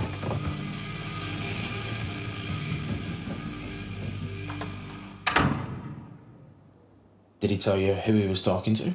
No, but he's not talking to me, so to be honest, I wouldn't notice the difference. Teenage boys, eh? Don't you just love them? What if he's been looking at porn sites or posting pictures of his bits? I would be mortified. Well, computers these days, they're just an open door to... I don't know, anything.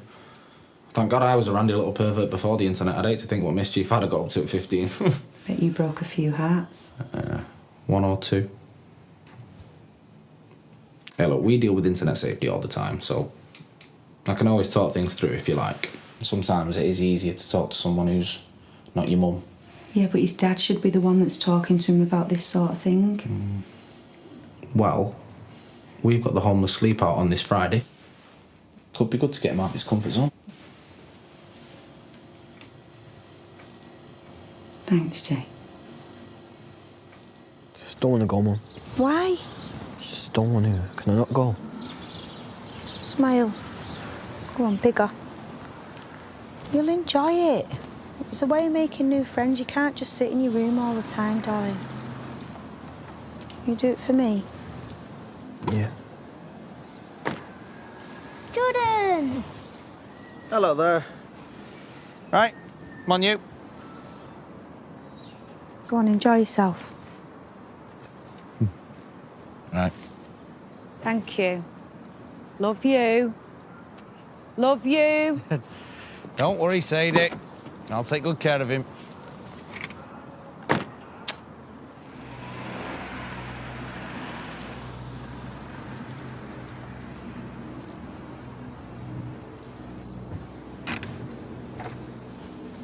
Yeah, I think your mum's just pleased you're out of your bedroom for a bit.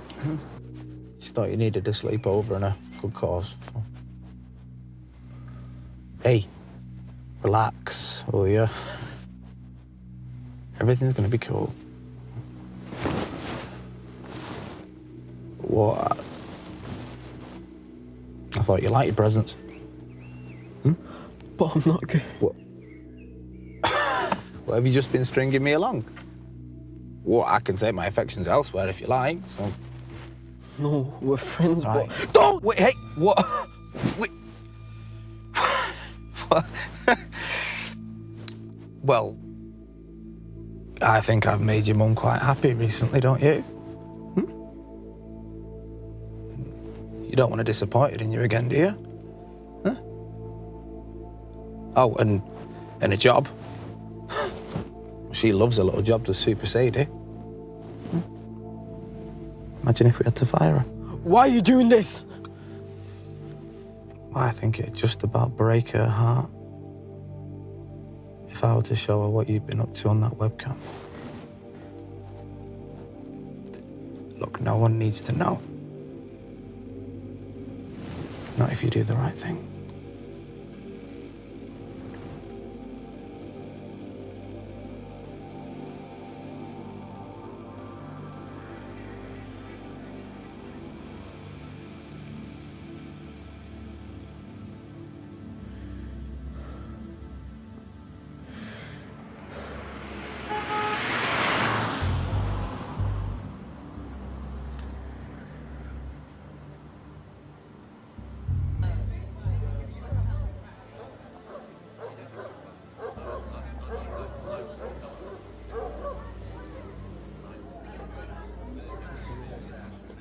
Right, Ty. All right, doggo. What's the matter, Ty? What? Casey doesn't like girls, do you? Leave it. Faggot. Do you fancy me? He says, fuck off!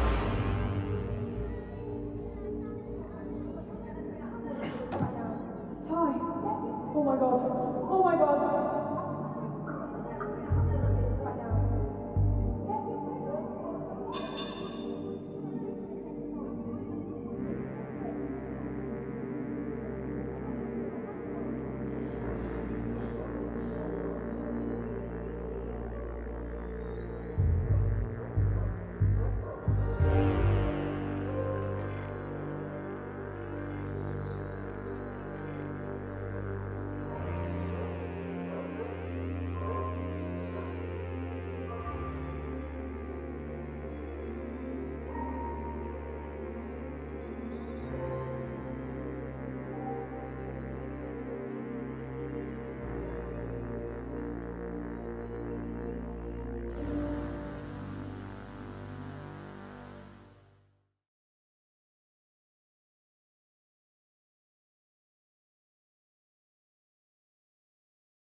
Just one more go.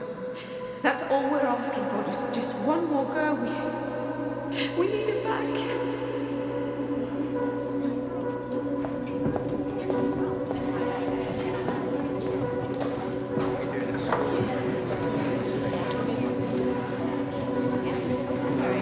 We are live in 10,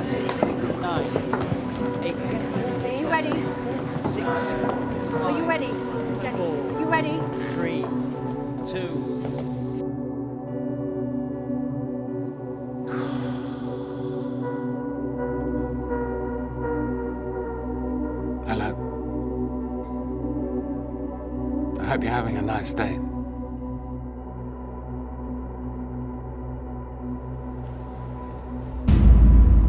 It's a pleasure to welcome you tonight.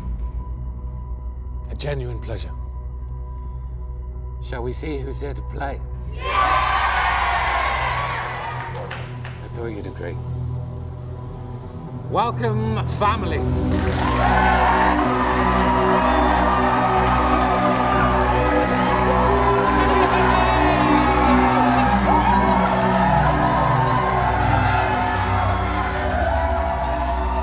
Hello.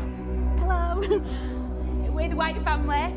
3 years we've been dying to get on the show. We watch it, no word of a lie, we watch it, don't we? Sorry, yeah, we watch it every day.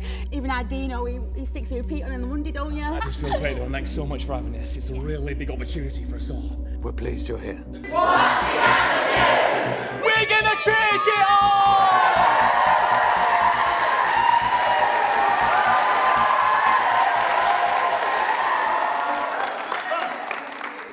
I'm pleased to see you two. Thank you. There's a story here, I believe. Actually, yes. Yes, there is. Duncan, my husband, well, he's not very well right now. And we're going to need some help. And so we thought, because there isn't anywhere else, we thought we have to try. We're here. We're all here.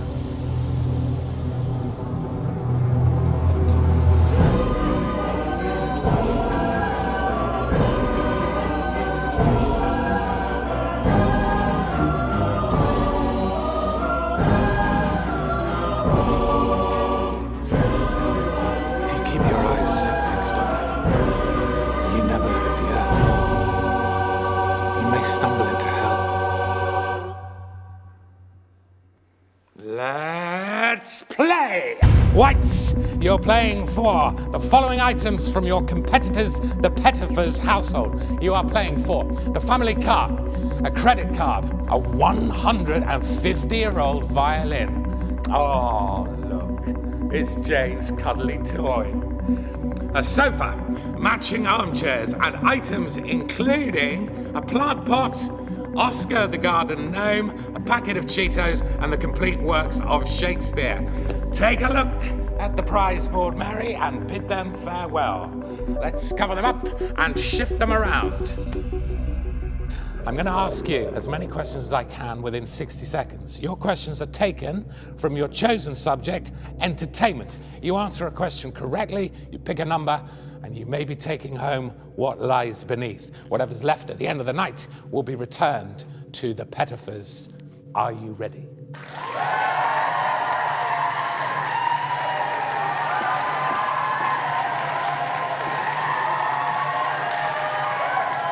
I'm going to put 60 seconds on the clock.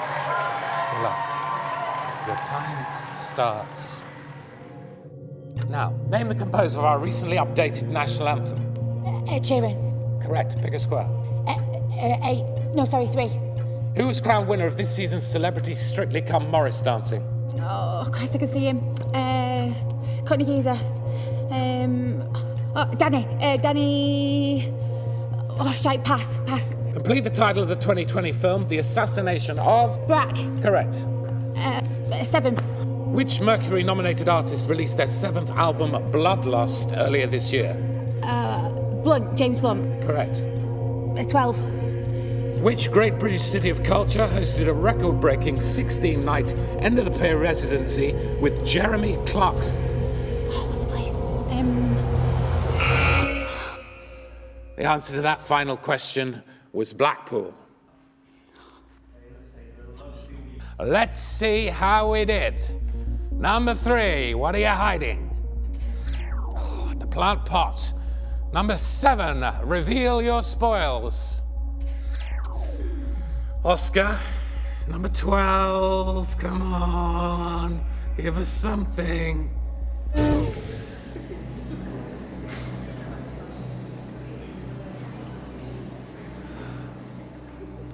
I'm sorry. I'm so sorry, Mary. It's not what we were hoping, but perhaps all is not lost. Please return to your family.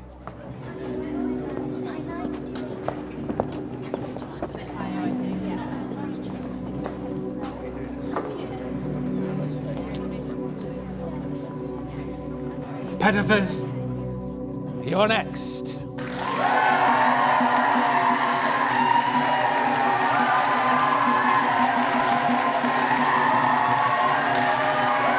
Are you ready? Let's see what's on offer. The White family. What have we here?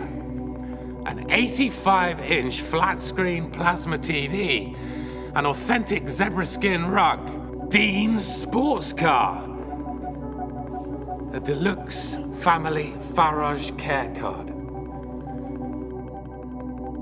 an original Katie Hopkins print, an inflatable flamingo, a proud horse statue, Christmas with Gordon cookbook, and much, much more. The medical insurance. That's a big one for you, I believe. Yes. That's all we need. Your subject is global politics. 60 seconds on the clock. Your time is ticking down. The death penalty was reintroduced to UK law in the wake of what event? The attack on Wembley Stadium. Correct. Pick a square. 8. Under new laws, sexual relations between two men would be punished by... Castration. Correct. 2. The reintroduction of conscription was made compulsory in the UK during what year? 2021. Correct. 1. The hologram of which iconic vocalist performed at President Trump's third inauguration? Aretha Franklin. Correct. 5.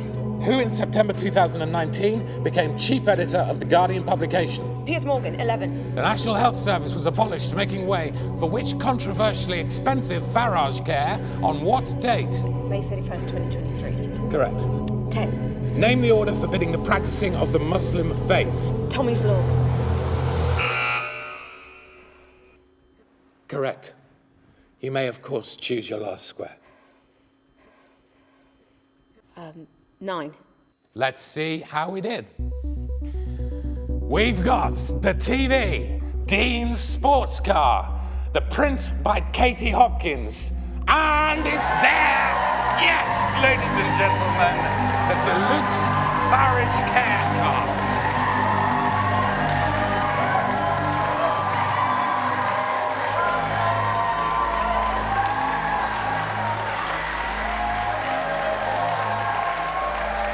What should I say? Her deeds exceed all speech.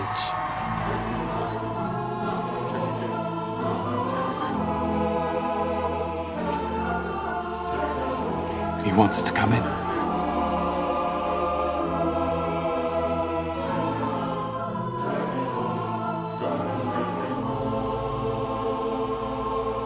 Round 2. You could be playing for one another's houses. And so, you get the chance to walk away. The sunset awaits. But if you stay, you place all the items that you've won back on the table of play, you have the chance to win the keys to your competitor's beloved abode. Jennifer, Duncan, Jimmy, Jane. As victors of the first round, it is up to you to decide whether or not the game continues or whether this, our entertainment, is here concluded. We'll play.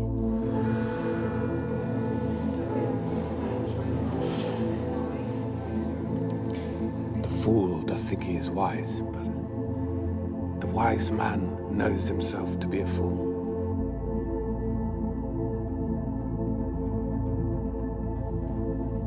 Whites, do you play? Best of 3. All the questions are taken from this week's news. We need 2 correct answers. Eyes on the buzzers, please.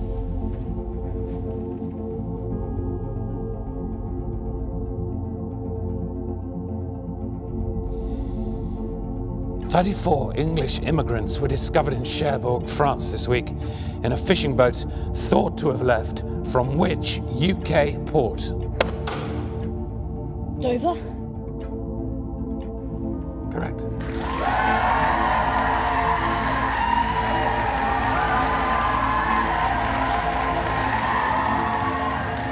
Health concerns are rising as we see the price of fruit and fresh produce increasing by what percent? 60%. Yes! Correct. You both ready?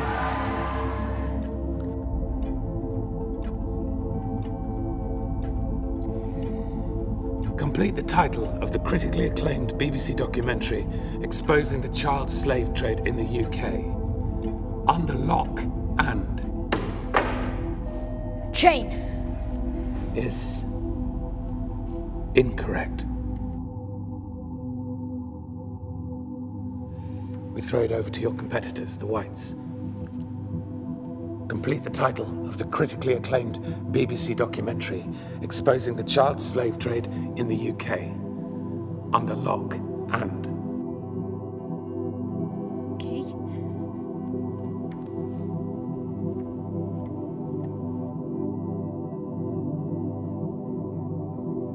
is correct.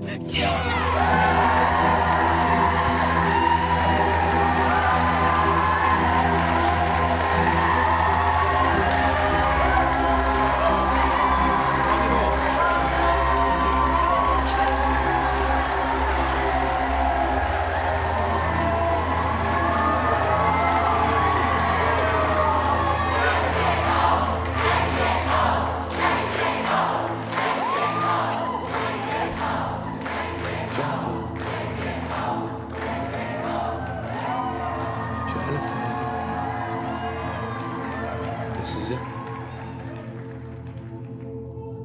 Is it time to meet the Snatcher?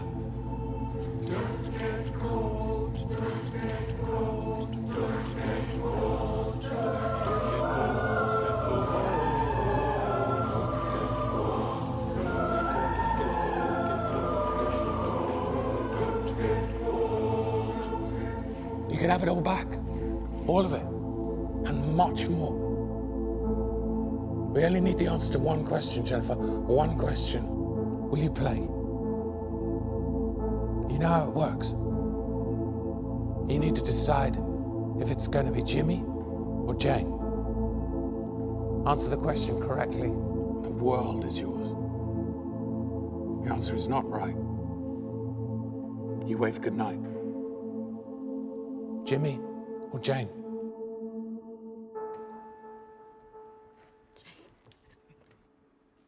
You're playing. Jennifer! Jane! This isn't right. We shouldn't have done this.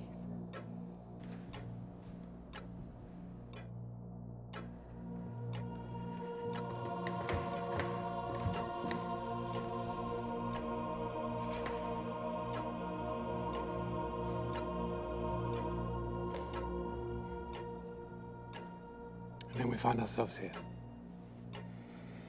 A predictable series of events that have, by your own making, left you isolated and alone.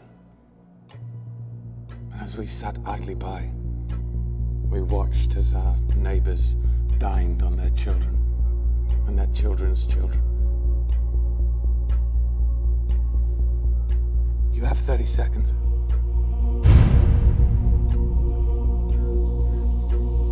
I'm a snarling monster with razor-sharp teeth on both sides of my head. I devour those whom I take, and whatever you feed me is never enough. Who am I?